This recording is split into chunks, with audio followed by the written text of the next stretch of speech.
But first, if Nunberg had ultimately decided to defy the special counsel, he wouldn't have been the first witness in a federal investigation involving a president to do so.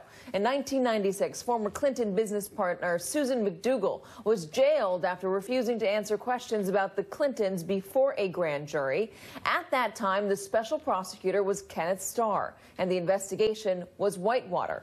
Ultimately, neither Bill nor Hillary Clinton were ever charged with a crime, but McDougal spent 22 months in jail, 18 of which were for contempt. And today she has advice for Nunberg and anyone thinking that they can defy Mueller.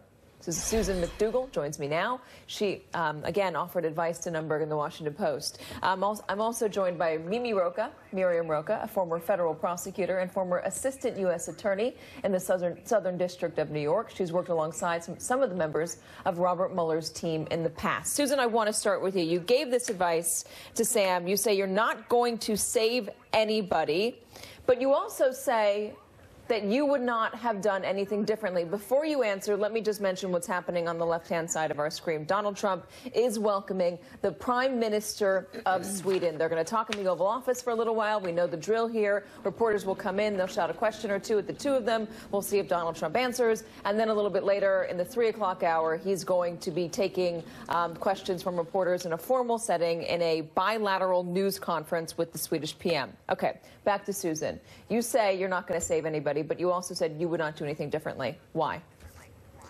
Well, I wasn't trying to save anybody, for one thing.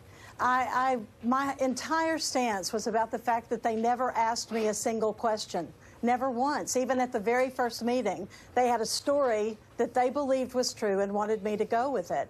I mean, I hear this guy saying all these questions that they ask him, and they never asked me a question, and it was a setup from the beginning. We had already had one special prosecutor for almost a year named Robert Fisk, and he was fired, and Ken Starr came in. Fisk said there was no wrongdoing. We had a U.S. attorney who said there was no wrongdoing, and they came in and said, if you cooperate with us, we'll give you global immunity. That was the first meeting I ever had with them, and it didn't get any better after that. What do you make of those who say that they're facing a similar situation, that they think this is all a witch hunt, and they don't want to sit down for those questions because they don't think it's fair? You know, the funny thing is that he's gone on all these television shows, and everyone believes that he knows so many things that have been done wrong, and he has kind of intimated that he knows these things. And, you know, the difference there is, I think from the first moment I ever met them, I said, I don't know anything the Clintons have done that might be wrong. And I've said that consistently. I never did. And this man, I don't know him, but he seems to know a lot. And I think it is a matter of character. I mean, I wasn't trying to hide anything that anyone had done. I didn't know anything anyone had done. And it seems to me that is where he is. He's trying to, it's almost like I'll go to jail for this guy who has broken all these laws. I think it's a totally different situation. What's it like, though, because you've been in this, to face that sort of pressure from a special prosecutor in a federal investigation of national interest? By the time my ex-husband had gotten to trial, he was broken. I didn't even recognize him by the time he was sitting in the witness chair, and the pressure is enormous. My brothers got target letters, and they'd never done anything wrong, and they had nothing to do with anything. The pressure is unending. It is always. You wake up with it. You go to sleep with it. My family was around me, 7 brothers and sisters, my mom and dad, nieces and nephews, and they were all devastated throughout the entire process, worrying. And I'm wondering, when he says, take me to jail, is there no one who cares about him? Is there no one that he would look at and say, I'm going to jail, and see the hurt on their face?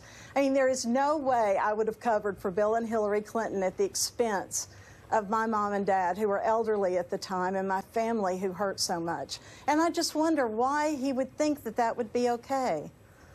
Mimi, let's talk about the the reliability of Sam as a witness. He came on yesterday, and a lot of folks were saying he was raving. A lot of folks were questioning his sobriety.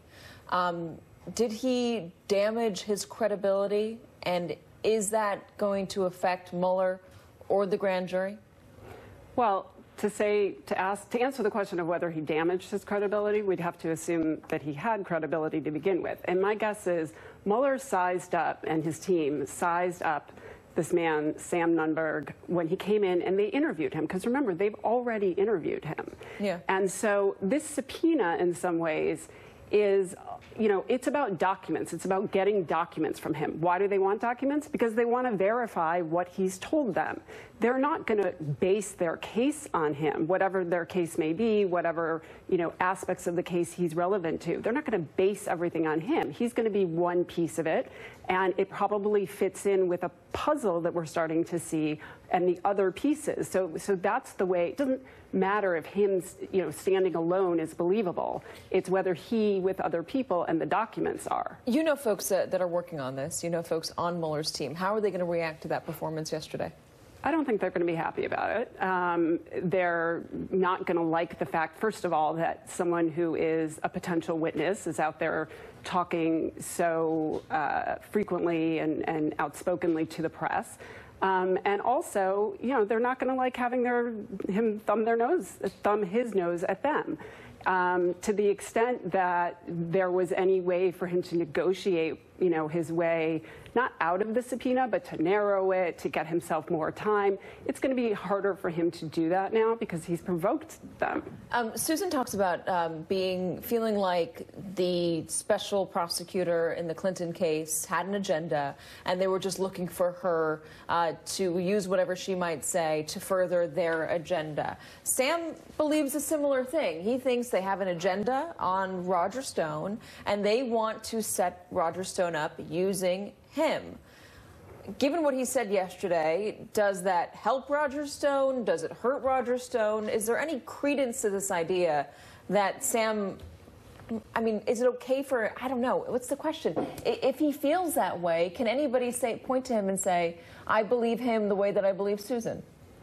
Well, look, I don't think it matters what he thinks, quite honestly. I mean, I want to make one small point, which is there are people all over the country in high profile, low profile, small, big cases who have to comply with subpoenas and have to talk about people who they're friends with, have to give testimony against relative. It's painful, it's hard, but that's how our justice system works. And that's what Mueller and his team are thinking right now, not how does Sam feel about this. I understand that it has a dramatic appeal, and I thought your interview of him was incredible. The way you let him talk and then drew him out at the right moments. I mean, I was mouth open the whole time.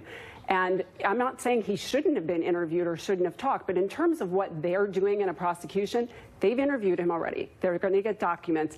They're not looking at, you know, how does he feel about their prosecution. So they already know, you imagine they already know about his relationship with Roger Stone and what he might be able to give them on Roger Stone. I think they have a good or anybody idea. Else, frankly, I think they have a good idea. Those 10 people on that list. It doesn't mean they know the answer to each and every question. It means they have some idea where he fits into the puzzle. I don't think they're on a fishing expedition, in other words. They wouldn't be talking to him. They're not going to waste their time at this point. They've got enough people to talk to and enough to do. These people are probably haven't slept in months.